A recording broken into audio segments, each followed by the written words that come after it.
A car engine generates power from the expansion of compressed air in a contained cylinder with the help of fuel. That is why it's called as an internal combustion engine. Before getting into the working, let's see the main parts involved in the working of an engine. First, the crankshaft. This is the part which converts the linear motion of the piston to a rotational force. Next, the pistons and the piston rods. The pistons will be pushed down by the expansion of compressed air, and turns the crankshaft. And the valves, which controls the flow of air and fuel into the cylinders. These valves are driven by the intake camshaft, and the exhaust camshaft, and the camshafts are driven by the crank itself, using a timing belt.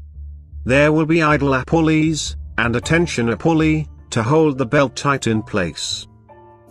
This here is the internal structure of a 4-stroke, inline 4-cylinder, DOHC engine, which is commonly found in most hatchback and sedan cars.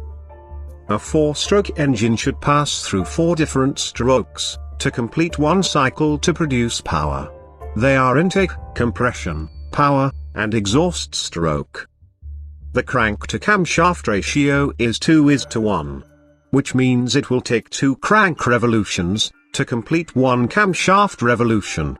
And the camshafts are designed in a responsive manner, to open or close based on the corresponding strokes of each cylinder.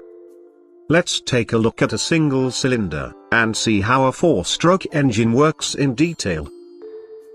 In order to ignite the air-fuel mixture, a spark plug is used. This will ignite the compressed air-fuel mixture, with the help of an electrical spark.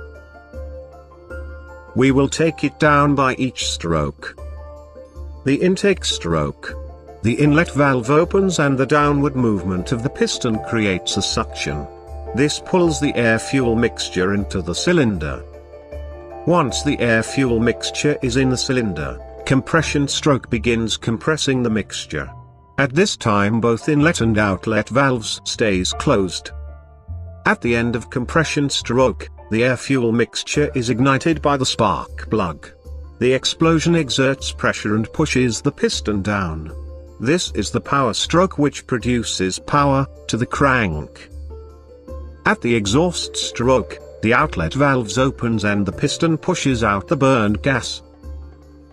The cycle starts again from intake stroke, keeping the engine running and produces power. For a carburetor engine, the air and fuel are mixed inside the carburetor assembly, and fed to the cylinders.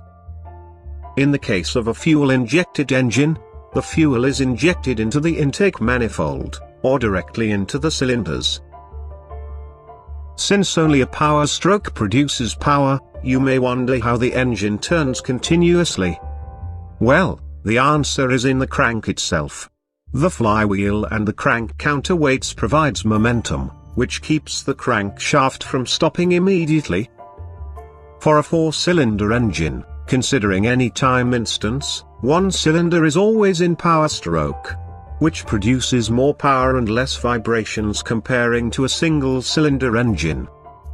And that is how a car engine produces power in simple. Thanks for watching, and stay tuned for more presentations from Auto Tech Labs.